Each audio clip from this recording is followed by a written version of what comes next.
ઓમ ગંગનપતે નમો નમઃ. નમસ્કાર મિત્રો, સુખકર્તા ચેનલમાં આપ સૌનું સ્વાગત છે. આ પહેલાંના બે વિડીયોમાં આપ સૌએ અને હું દત્તાત્રેયના 24 ગુરુઓ વિશે વાત કરી. હવે આપણે દત્તાત્રેયના જન્મ વિશેની કથા સાંભળીશું. ભગવાન શ્રી વિષ્ણુએ દત્તાત્રેય સ્વરૂપે માક્ષર સુદ પૂનમના દિવસે સતી અનુસયાને ત્યાં જન્મ લીધો હતો. એક પ્રચલિત કથા અનુસાર નારદજીના મુખેથી મહાસતી અનુસયાના સતીત્વની પ્રશંસા સાંભળીને ઉમા, રમા અને સરસ્વતીને ઈર્ષા થઈ. તેમને પોતપોતાના પતિઓને અનુસયાના પતિવ્રતા ધર્મનું એટલે કે સતીત્વની પરીક્ષા કરવા માટે મહર્ષિ અત્રિના આશ્રમમાં મોકલ્યા. અત્રિ ઋષિ તો આશ્રમમાં નહોતા. ત્યારે બ્રહ્મા, વિષ્ણુ અને મહેશે સાધુનો વેશ ધારણ કર્યો અને આશ્રમમાં પહોંચીને ભિક્ષા માંગવા લાગ્યા.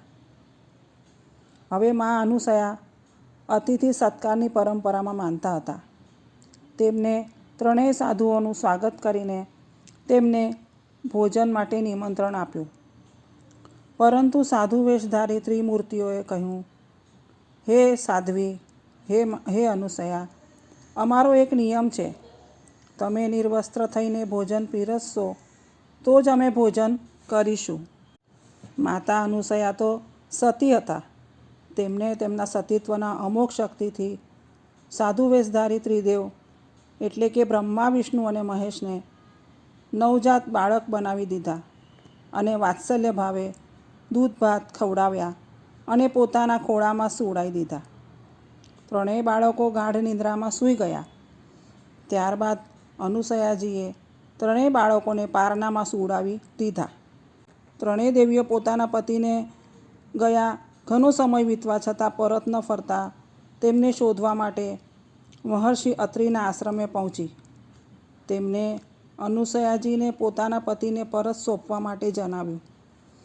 ત્યારે અનુસયાજીએ ત્રણેય દેવીઓને પ્રણામ કરીને કહ્યું, માતાઓ, આ પારનામાં આ 3 બાળકો સૂતા છે.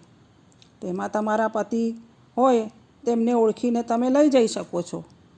ત્રણેય દેવીઓ તો મૂંઝવણમાં મુકાઈ ગઈ. ત્રણેય બાળકો તો એક સમાન લાગતા હતા અને વળી ગાઢ નિંદ્રામાં પણ સૂતા હતા. પોતાના પતિની ઓળખ કરવાનું કામ ત્રણેય દેવીઓને કઠિન લાગ્યું.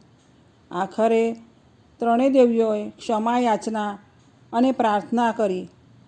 ત્યારે અનુસયાએ બાળક બનેલા ત્રિદેવોને ફરીથી પોતાનું અસલી સ્વરૂપ પ્રદાન કર્યું. આ ત્રણેય દેવોએ અત્રિ અનુસયાને ત્યાં પુત્ર સ્વરૂપે જન્મવાનું વચન આપ્યું.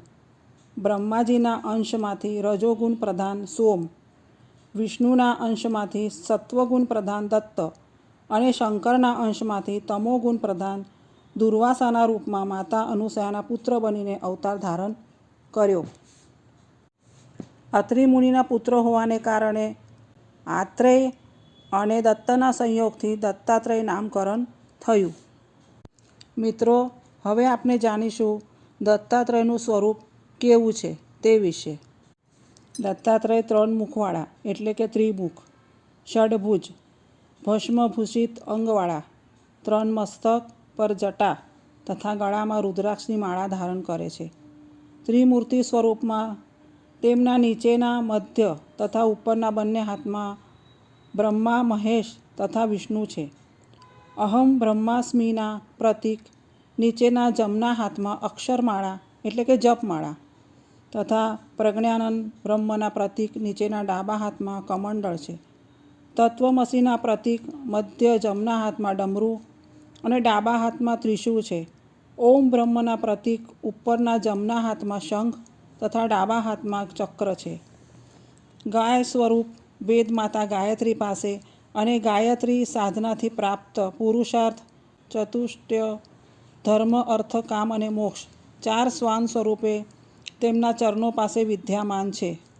6 હાથ પૂર્ણ જ્ઞાન, પૂર્ણ વૈરાગ્ય, પૂર્ણ યશ, પૂર્ણ શ્રી, પૂર્ણ ઐશ્વર્ય તથા પૂર્ણ ધર્મ.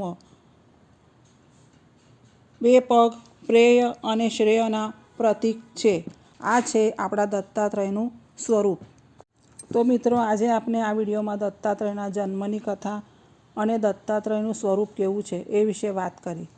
જો આપ સૌને અમારો વિડીયો પસંદ આવ્યો હોય તો પ્લીઝ લાઈક, શેર અને સબસ્ક્રાઈબ જરૂર કરી લેજો. અને હા, કમેન્ટ કરવાનું ભૂલશો નહીં.